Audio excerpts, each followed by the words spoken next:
Órale, Cholo Trucker Mas movies and shows, and here we got The Dirt, the um the story about Motley Crue. Now, I don't know why it took me so long to watch this movie. I knew I was gonna watch it. I wanted to watch it. I am a fan of Motley Crue. I was around when they were up and coming and doing the damn thing, right? Um, and like I said, I was a fan, bumping their music. And I knew I wanted to watch it, and I know it's been out there. It came out in 2019, and people had told me, "Yeah, man, you should watch it. It's pretty good." And I'm like, "Yeah, yeah, I'm gonna watch it." I don't know why it took me a while to watch it, but nonetheless, I finally saw it. It's an hour and 48 minutes long. It's on Netflix. Rotten Tomatoes has this movie at 38%. 38%. Good gosh, man. All right, so I'm gonna tell you guys this. Um, yes, Motley Crue is the main, they're the main characters of this movie, but I think this movie probably focuses around Nikki Sixx more than the rest of them. Yes, Tommy Lee is there, Mick Mars, Vince Neil, but it seems like if I had to choose one main character, I think it would be Nikki Six. Now, I didn't know his real name. All right, I always just kind of knew him as Nikki Six. I didn't know his real name, man. And when we're talking about Motley Crue, it's got to be this core of four guys. We can't talk about all the other people, the replacements or anything like that. No, it's got to be these four guys.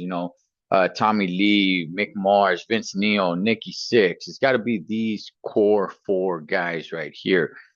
It does touch a little bit on when they replaced Vince Neil and the struggles that they went through that. But basically, the movie does start with Nikki Sixx, man, and the abuse that he went through at home, and just the trauma that he faced as a kid.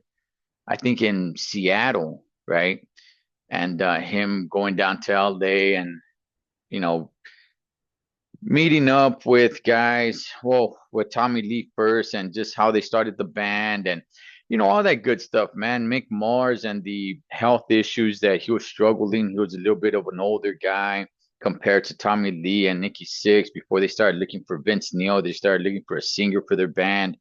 How they came up with the name Motley Crue, how they were first thinking of naming it Christmas. um I enjoyed the movie, man. I really did. I mean, I knew these dudes partied. I knew these guys. I was wondering. I was kind of thinking in my mind, like, okay, what are these guys doing more of? Are they doing more drugs or are they doing more girls, right? And Mick Mars was a little bit of an older guy compared to the rest of them. And Mick Mars is just kind of like, give me my bottle of vodka and leave me alone. That was kind of his character. The other guys, man, yeah, especially guys like Tommy Lee and Nikki Sixx, they were much more into the drugs and the chicks and all that, man. But I mean, so was Vince Neil. But hey, man, it was a good movie. I enjoyed it. The only thing is that there's really no timeline. The movie starts with a timeline when it shows Nikki Sixx as a kid, when it shows Tommy Lee in Covina. Is it Covina or West Covina? No, it's Covina.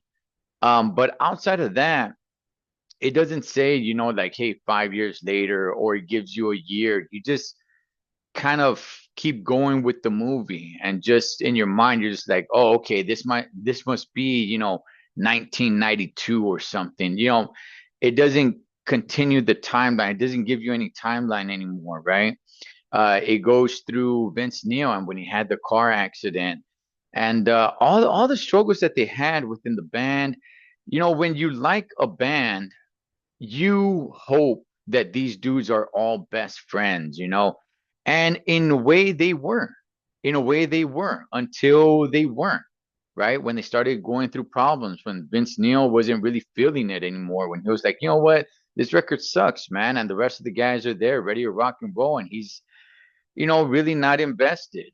And, he has a daughter and she's sick and he already quit the band. And, now the rest of the guys, they're struggling because nobody gives a rat's ass about the replacement of Vince Neil. They don't want to see that guy. They want Vince Neil back. They want the original Motley Crue and the struggles that they went with that. I didn't know that Pete Davidson was in the movie. He's kind of a funny character in there. Um, but yeah, man, and just the brotherhood that is one thing that stood out to me in this movie was the brotherhood of these four guys. Even though at times they did each other dirty, right? When it showed Nikki Six, you know, uh, being with Tommy Lee's chick, even though they did a little bit of, backstabbing here and there, I mean, just for them to realize and for them to grow older and for them to mature and the struggles that they went through and Nikki Six going through, his addiction to heroin and then going sober and the guys trying to get behind him and his sobriety. And it's like, okay, we're a sober band now. Nobody's drinking, nobody's doing anything. And some of the guys not really not feeling it. Like, man, like, yeah, man, like I'm proud of you. And I want you to continue to be sober because that's how we're able to rock and roll, homie. Because if not, then you're all shot out and we can't really perform. So, but at the same time, it's like, why do I gotta be sober? You're the one with the big issue. And the back and forth, but as they grew up, just the brotherhood, man. And I think that's what really stood out to me, is what I'm saying. The fact that these guys went through some struggles with each other, they knew they had something special, they ruined it, they realized they ruined it, they realized their own faults, and they're like, man, like, come on, guys, man, we had our dream. And the reason why we don't have it anymore is because we ourselves sabotage. Yeah, we screwed around here and there. We weren't the best to one another at times, but man, I was able to see that. I was able to see their pain. The actors did a great job. All four of them did a great job. The one that played Nikki Six, I thought did an impeccable job.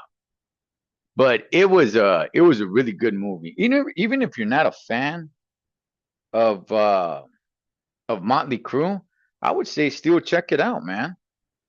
Like I said, it doesn't really hold back much. It is pretty raw with the drug use and the sex, the drugs, the alcohol, but just the story itself, I really enjoyed it, man.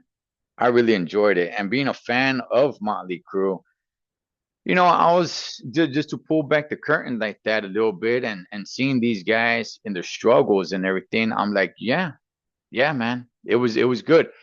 And for the movie to end the way it did, of like these guys coming back and we're gonna jam out again together, one last time, I thought was badass. That's the one thing that stood out to me in this movie. Watching the entire movie, watching the whole thing, the one thing that really, really stood out to me was brotherhood. And that hit me in my heart. Like, that's what stands out to me in all of this. All of this melee, everything that goes on, all the destructive, lifestyle and everything. The one thing that stood out to me in all of this was brotherhood. And I really enjoyed this movie and I do recommend it. That is The Dirt, the story of Motley Crue on Netflix. Cholo Trucker, M.A.S. Movies and Shows. Catch you guys on next one.